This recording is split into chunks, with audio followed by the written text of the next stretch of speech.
동남아시아나 남미 사람들이 피부색 문제에 민감한 것은 이해됩니다. 그 지역에서는 실제로 유럽 식민 지배가 피부색, 혈통, 문명성, 계급을 서로 연결했기 때문입니다. 하지만 그 역사적 프레임을 그대로 동북아시아에 적용하면 한국, 일본, 중국 사람 입장에서는 전혀 다른 말처럼 들릴 수 있습니다. 마치 자기 역사를 모르는 외부인이 다른 지역의 경험으로 내 정체성을 단정하는 것처럼 들리기 때문입니다. 피부색을 둘러싼 논쟁은 전 세계 어디에나 있지만 그 의미는 지역마다 다릅니다. 동남아시아에서의 피부색, 남미에서의 피부색, 그리고 동북아시아에서의 피부색은 같은 단어로 말해도 전혀 다른 역사적 기억을 건드립니다. 이 차이를 이해하지 못하면 SNS에서 이런 충돌이 벌어집니다. 왜 너희는 그렇게 하얗게 보이려고 해? 너희도 아시아인이잖아. 백인처럼 보이려고 하지 말고 내 피부색을 사랑해. 화이트워싱 하지 마. 그런데 한국인, 일본인, 중국인 입장에서는 이 말이 상당히 불쾌하게 들릴 수 있습니다. 왜냐하면 이 말은 마치 동북아시아 사람들이 자기 피부색을 부끄러워해서 백인을 따라하고 있다는 뜻처럼 들리기 때문입니다. 하지만 동북아시아의 역사에서 밝은 피부 선호는 대체로 백인 지배자에게 가까워지고 싶다는 감각보다 농업사회, 귀족문화, 실내노동, 햇빛 회피, 미용 관습과 더 오래 연결되어 있었습니다. 오늘 영상의 핵심은 이것입니다. 동북아시아에 색채주의가 없다는 말이 아닙니다. 하지만 동북아시아의 밝은 피부 선호를 곧바로 백인 숭배나 화이트워싱으로 해석하는 것은 역사적으로 너무 단순합니다. 먼저 남미를 보겠습니다. 남미, 정확히는 라틴 아메리카의 상당 지역은 스페인과 포르투갈의 식민 지배를 받았습니다. 이 지역에서는 유럽인, 원주민, 아프리카계 노예, 그리고 그 사이에 혼혈 인구가 함께 살게 되면서 피부색과 혈통이 사회적 지위를 가르는 기준처럼 작동했습니다. 스페인령 아메리카에서는 흔히 카스타라고 불리는 인종과 혈통 분류가 등장했습니다.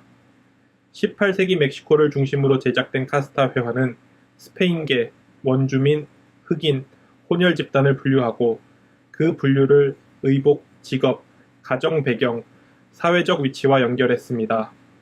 물론 현대학계에서는 카스타 체계가 완전히 고정된 법적 카스트처럼 작동했는지에 대해 논쟁이 있습니다. 하지만 중요한 것은 라틴 아메리카의 역사에서 피부색과 혈통이 단순한 미용 취향이 아니라 권리, 명예, 결혼, 직업, 재산, 공적 지위와 깊게 연결되었다는 점입니다. 세계은행 보고서도 스페인과 포르투갈 식민지에서 백인성, 즉 화이트니스가 명예와 가치의 지표였고 비백인 집단은 낮은 법적, 사회적 지위에 놓였다고 설명합니다. 특히 아프리카계 후손은 사회적 사다리의 바닥에 배치되고 세금, 공직, 이동, 재산권 등에서 차별을 겪었다고 분석합니다. 그래서 남미에서 피부색은 그냥 밝으면 예쁘다 정도의 문제가 아니었습니다. 피부색은 이런 질문과 연결되었습니다. 너는 지배자 혈통에 가까운가? 너는 원주민인가? 아프리카계인가? 유럽계인가? 너는 공직에 오를 수 있는가? 너는 좋은 혼인 상대인가? 너는 도시 엘리트로 인정받을 수 있는가? 이런 역사 속에서는 밝은 피부가 곧 더 높은 지위, 더 많은 기회, 더 안전한 사회적 평가와 연결되기 쉽습니다. 실제로 라틴 아메리카 여러 나라를 분석한 연구에서는 피부색에 따른 불평등이 교육 불평등을 강하게 예측한다고 보고했습니다. 그러니 남미 사람들이 동북아시아의 하얀 필터, 창백한 메이크업, 피부 보정 문화를 볼 때 그들은 자기 지역의 역사적 기억을 떠올릴 수 있습니다. 또 백인성에 가까운 외모가 우월한 것으로 소비되는구나. 또 어두운 피부는 뒤로 밀리는구나. 또 지배자의 얼굴이 아름다움의 표준이 되는구나. 이 감정은 그들의 역사 안에서는 이해할 수 있습니다.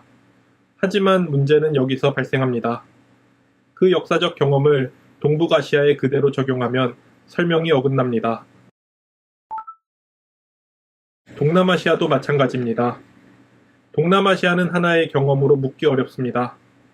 필리핀, 인도네시아, 베트남, 말레이시아, 미얀마, 태국, 캄보디아, 라오스, 싱가포르, 브루나이는 모두 역사가 다릅니다. 하지만 큰 흐름에서 보면 동남아시아의 상당 부분은 유럽 열강의 식민 지배를 겪었습니다. 19세기 동남아시아는 영국, 프랑스, 네덜란드의 식민 통치 아래 들어갔고, 네덜란드는 인도네시아 군도를 확장 지배했으며 영국은 버마를 인도 제국에 편입했습니다.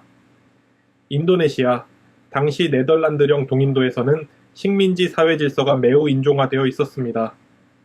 네덜란드계 백인, 인도네시아 원주민, 중국계와 아랍계 등 외국계 아시아인, 그리고 혼혈인들이 서로 다른 위치에 놓였습니다. 네덜란드 식민정부는 인구를 유럽인, 원주민, 외국 동양인으로 분류했습니다. 특히 네덜란드계와 인도네시아계 사이의 혼혈 집단인 인도 유럽인의 경우 공식적으로는 네덜란드인으로 분류되기도 했지만 백인 네덜란드인과 동등하게 대우받지 못했습니다. 네덜란드령, 동인도에서는 피부색이 중요한 역할을 했고 피부가 밝을수록 지위가 높다고 여겨졌습니다. 필리핀도 중요한 사례입니다. 필리핀은 스페인 지배와 미국 지배를 모두 경험했습니다. 필리핀 연구자들의 논의에서 식민주의는 밝은 피부, 유럽적 외모, 문명성, 상류층 이미지와 연결되어 왔습니다. 이런 역사적 배경에서는 밝은 피부가 그냥 예쁜 피부가 아닙니다. 밝은 피부는 식민 통치자의 피부입니다. 밝은 피부는 학교와 관청과 도시 엘리트의 피부입니다. 밝은 피부는 외국어, 기독교, 서구식 교육, 행정 권력, 근대적 직업과 연결된 피부입니다. 그래서 동남아시아 사람들이 K-팝, K-드라마, J-팝, C-드라마를 볼 때 지나치게 밝게 보정된 피부나 창백한 조명을 보면 이런 반응이 나올 수 있습니다. 왜 아시아 대중문화조차 밝은 피부만 이상화하지? 왜 갈색 피부의 아시아인은 늘 배경으로 밀리지? 왜 동북아시아식 아름다움이 아시아 전체의 표준처럼 퍼지지? 이 문제의식 자체는 가볍게 볼 수 없습니다. 남아시아와 동남아시아 시청자들이 온라인 댓글에서 아시아인은 중국인, 한국인, 일본인만이 아니다. 필리핀인과 인도인도 아시아인이다. 라고 주장하는 것도 이런 맥락입니다. 여기까지는 동남아시아 쪽 문제의식이 충분히 이해됩니다. 하지만 동북아시아 입장에서는 여기서 반론이 나옵니다. 그런데 왜 그 책임을 우리에게 묻는가? 우리가 백인이 되고 싶어서 피부가 밝은 것이 아닌데 왜 우리를 화이트워싱이라고 부르는가?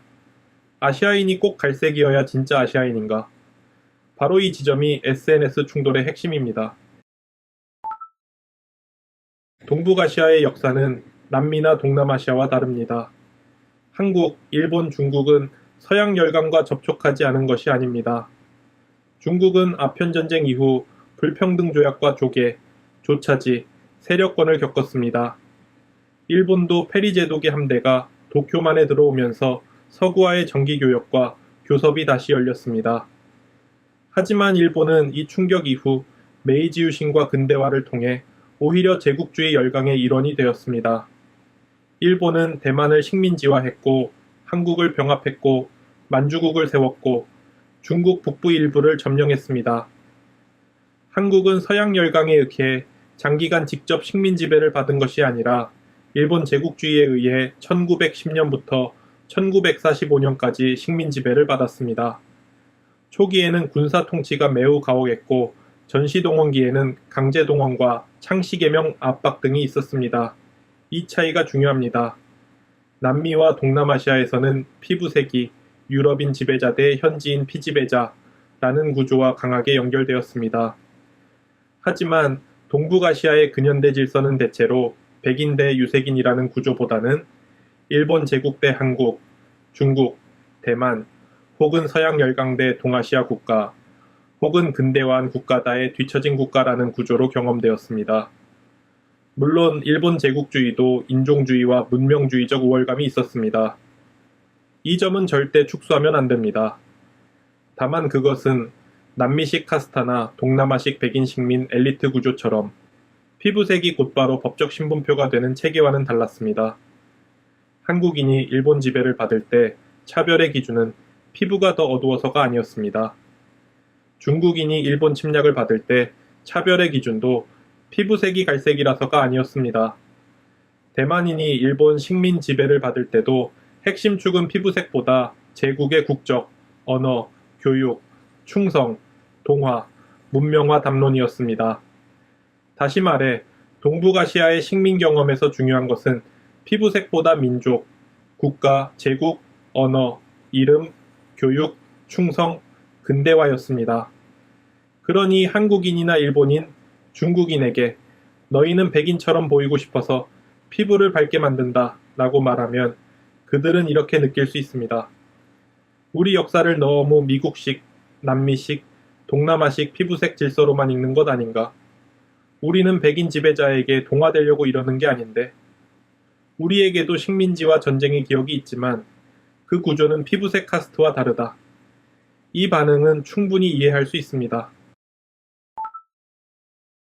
이제 SNS 상황으로 돌아와 보겠습니다. 한국인, 일본인, 중국인이 자기 사진이나 아이돌 사진을 올렸는데 누군가가 이렇게 댓글을 단다고 해봅시다. 화이트워싱 하지 마. 너희도 아시안이니까 내 피부색을 사랑해. 왜 백인처럼 보이려고 해? 동북아시아인들은 자기들이 백인인 줄 안다. 동북아시아 사람 입장에서는 이 말이 몇 가지 이유로 불쾌하게 들릴 수 있습니다. 첫째, 자연스러운 피부색을 부정당하는 느낌입니다. 동북아시아인 중에는 원래 피부가 밝은 사람도 많습니다. 물론 어두운 피부를 가진 사람도 많고 지역, 계절, 개인차도 큽니다. 하지만 어떤 사람이 실제로 밝은 피부를 가졌는데 그걸 보고 너는 백인처럼 보이려고 한다고 말하면 그 사람은 자신의 몸을 의심받는 느낌을 받습니다. 둘째, 아시아인은 반드시 갈색이어야 한다는 역편견처럼 들립니다. 동남아시아나 남아시아 사람들이 아시아인은 동북아시아인만 있는 것이 아니다 라고 말하는 것은 정당합니다. 하지만 그 말이 진짜 아시아인은 갈색 피부여야 한다로 바뀌는 순간 그것 역시 다른 형태의 고정관념이 됩니다. 동북아시아인도 아시아인입니다. 동남아시아인도 아시아인입니다. 남아시아인도 아시아인입니다. 밝은 피부의 아시아인도 있고 갈색 피부의 아시아인도 있고 어두운 피부의 아시아인도 있습니다. 문제는 누가 더 진짜 아시아인이냐가 아니라 아시아를 하나의 얼굴로만 상상하는 태도입니다. 셋째, 동북아시아의 미적 전통을 전부 백인 숭배로 몰아가는 느낌입니다. 한국, 일본, 중국의 밝은 피부 선호는 현대 화장품 산업과 서구 미디어의 영향을 받은 부분도 있습니다. 이것은 부정하기 어렵습니다. 하지만 동시에 그 선회는 훨씬 오래된 농업사회, 귀족 문화, 실내 노동, 햇빛 회피, 미용 관습이 섞여 있습니다. 그래서 동북아시아인 입장에서 너희는 백인이 되고 싶으 한다는 말은 지나치게 납작한 해석처럼 들립니다. 넷째, 남미와 동남아시아의 식민지 기억을 동북아시아에 그대로 투사한다고 느낍니다. 남미와 동남아시아에서는 유럽인 지배자가 실제로 피부색 위기의 꼭대기에 있었던 경우가 많았습니다. 그래서 밝은 피부를 선호하는 문화가 식민주의의 흔적으로 읽히는 것은 자연스럽습니다. 하지만 동북아시아에서는 식민 지배와 전쟁의 핵심 기억이 다릅니다. 한국의 경우 식민 지배자는 백인이 아니라 일본인이었습니다. 중국의 경우 서구 열강의 침탈과 일본의 침략이 겹쳤습니다. 일본은 서양 열강의 압박을 받았지만 동시에 아시아 제국주의의 가해자가 되었습니다. 따라서 동북아시아에서 피부색을 논하려면 단순히 백인성에 가까워지고 싶은 욕망이라는 말만으로는 부족합니다. 동북아시아인들이 불쾌해하는 핵심은 이것입니다. 우리에게도 차별과 미의 기준 문제는 있다. 하지만 우리의 역사를 모른 채 너희 지역의 식민지 피부색 질서를 우리에게 그대로 씌우지는 말라. 여기서 조심해야 할 점이 있습니다. 동북아시아 시청자에게 공감하는 방향으로 영상을 만들더라도 동북아시아에는 피부색 차별이 없다고 말하면 안 됩니다. 그건 사실이 아닙니다. 한국에서도 하야해서 예쁘다, 까매서 촌스럽담 같은 말이 존재합니다. 일본에서도 창백하고 투명한 피부가 미의 기준으로 소비되어 왔습니다. 중국에서도 피부가 밝을수록 더 관리된 사람처럼 보인다는 인식이 존재합니다. 따라서 우리가 해야 할 말은 이것입니다. 동북아시아에 색채주의가 없다는 뜻이 아니다. 다만 동북아시아의 색채주의는 남미나 동남아시아의 유럽 식민지형, 피부색 신분제와 같은 방식으로 형성된 것이 아니다. 이 문장이 중요합니다. 이렇게 말하면 동북아시아 시청자는 방어받는 느낌을 받습니다. 동시에 동남아시아와 남미의 역사적 상처도 부정하지 않게 됩니다. 이 논쟁의 핵심은 누가 더 예민한가가 아닙니다. 남미와 동남아시아 사람들은 자신의 역사 때문에 피부색을 신분과 권력의 문제로 읽습니다. 그 지역에서는 실제로 유럽 식민 지배가 피부색, 혈통, 문명성, 지위, 결혼, 직업을 연결했습니다. 그래서 밝은 피부 선호를 보면 식민주의의 기억이 떠오를 수 있습니다. 하지만 동북아시아 사람들은 같은 말을 다르게 듣습니다. 그들에게 화이트워싱하지 말라는 말은 때때로 이렇게 들립니다. 너희는 백인이 되고 싶어 나는 아시아인이다. 너희의 자연스러운 피부색은 진짜 아시아인의 피부색이 아니다. 너희의 미적 전통은 전부 식민지 콤플렉스다. 너희 역사는 중요하지 않고 우리가 아는 피부색 정치가 정답이다. 그래서 불쾌한 것입니다. 동북아시아 사람들이 화를 내는 이유는 어두운 피부를 싫어해서만이 아닙니다. 그보다 더 근본적으로 자신들의 역사와 정체성이 외부의 언어로 단정된다고 느끼기 때문입니다. 피부색을 사랑하라는 말은 좋은 말입니다. 하지만 그 말을 남에게 할 때는 조심해야 합니다. 어떤 사람에게는 그 말이 해방의 음식의 언어일 수 있습니다. 하지만 다른 사람에게는 너는 내 피부색을 부끄러워하는 사람이라는 모욕으로 들릴 수 있습니다. 아시아인은 하나의 피부색이 아닙니다. 그리고 아시아인의 식민지 경험도 하나가 아닙니다. 동남아시아와 남미의 피부색 상처는 실제입니다. 하지만 동북아시아의 반론도 정당합니다. 동북아시아인은 백인이 아닙니다. 그렇다고 동북아시아인이 반드시 갈색 피부여야 하는 것도 아닙니다. 동북아시아인이 밝은 피부를 가졌다고 해서 그것이 곧 백인이 되고 싶다는 뜻도 아닙니다. 우리가 비판해야 할 것은 자연스러운 밝은 피부가 아닙니다. 비판해야 할 것은 모든 사람에게 밝은 피부만이 아름답다고 강요하는 산업과 미디어입니다. 그리고 우리가 경계해야 할 것은 또 하나 있습니다. 서구 중심의 인종 담론이든 남미식 피부색 계급 담론이든 동남아식 식민지 기억이든 그것을 모든 아시아인에게 똑같이 적용하는 순간 우리는 또 다른 방식으로 아시아를 납작하게 만들게 됩니다.